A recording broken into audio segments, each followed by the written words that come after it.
Okay, maayong adlaw.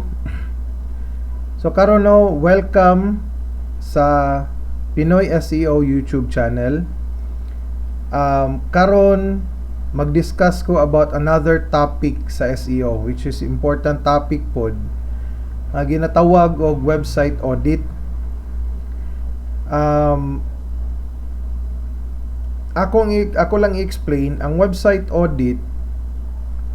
Kinahanglan na siya buhaton nga process para i-check nato ang mga issues sa website o mga recommendations nga kinahanglan buhaton as far as SEO is concerned. So sa ako nga case, every time na imuduol sa kuha magpa-SEO nga client, mao gyud ni ang usa sa akong una buhaton. Akong i-check ang website o tawagon na to website audit, i-audit na ko ang website and na ako'y checklist ana para may bawaan ako unsay issues o asay kinahanglan unsay kinahanglan buhaton sa usa ka website para mo-rank siya. Kay in that way makabalo nako nga unsay akong dapat ig-on sa SEO. So remember nga sa overview sa SEO, daghan kaayo pwede i-touch sa SEO. So kaning website audit mo ni mag-determine asa ka dapat mo focus, unsa imong mga issues nga dapat i-resolve. So series pud ni siya, lahi nga series website audit, and mo ni siya karon ang checklist nga over the years ako ning na-compile sa pagtrabaho nako as SEO. So taas ni siya nga checklist and mag-touch ni siya sa mga critical nga issues regarding sa SEO, unsaon siya pag-improve. So simple lang ni siya nga kuan 4 column sheet. Makita nimo sa first diri ang mga SEO factors, findings, unsay mga findings, na ba yung mga issues, recommendations, then status. Done ba siya, pending ba siya, unsay kinahanglan buhaton. Kani pod ang akong ginabalik dayon sa client nga kanang okay, human ako og check sa imong website, mo ni akong mga recommendations nga buhaton.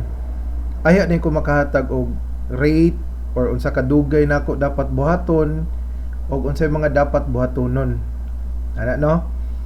So the next few videos, isa-isahon nako ni siya. Ipakita nako sa inyo ha unsaon pag check ani nila o unsa pagka bagabalungan issue de siya o unsay mga dapat recommendations. So medyo taas ni siya nga list. Mo go over lang ko website control, naabatay control, sulod sa website, naabay mga errors, gila ako na explain usa-usa, on page elements, mga title tags, mga meta description, naabay kinahanglan, naabay issues, naabay kinahanglan i-improve, headings, on page copy, nabatay mga duplicate copies, gagamit ba tag alt tag sa ato ang images, kaning mga jargons nga akong gina-mention, ako ra gyud ning ma-discuss or ma-define sa next few videos while mag-go over ta aning website audit checklist.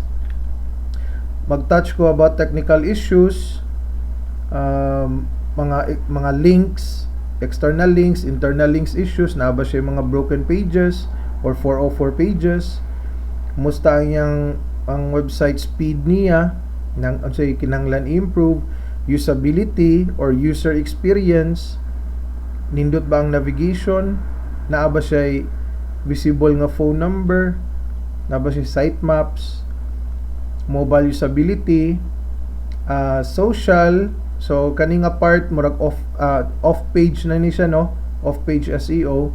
Naa ba siya presence ani nga mga website, Google Maps, Bing, Apple Maps, Facebook, Twitter, ana no, local business. And kani mga compliance issues, na ba yung mga banner nga kanang nagkuan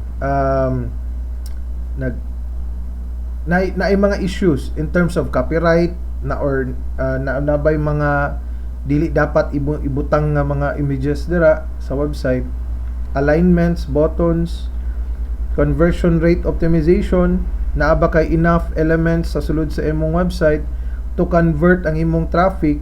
Kay sa SEO, one part lang na ang magpabutang or magpa increase og traffic sa website. Ang other part is you have to kanang convert the visitors sa imong website, no? So diha mo sulod ang conversion rate optimization. Naba kay sakto nga elements dira to convert the visitors into customers. So SSL certificate, trust rate, sige lang ako ning i-discuss jud in depth. So mo ni siya, no, 115 more or less 110 items nga kinahanglan nato i-check or i-audit sa sulod sa usa ka website para atong ma-determine asa dapat mo touch or dapat mo improve. So mo na siya ang para sa kanilang na video, and magsugod ta sa next video, magsugod ta sa website control. Unsa na siya sa dapat ato buhaton sa issues. So kana lang, again another series na ni siya atong tawagog website audit. Kay ang previous series mo naman to ang overview sa SEO. So I hope nga mo follow mo, and kana daghan kayo things diri nga pwede tun-an for you to be kanang equipped sa SEO. So thank you and see you sa next video.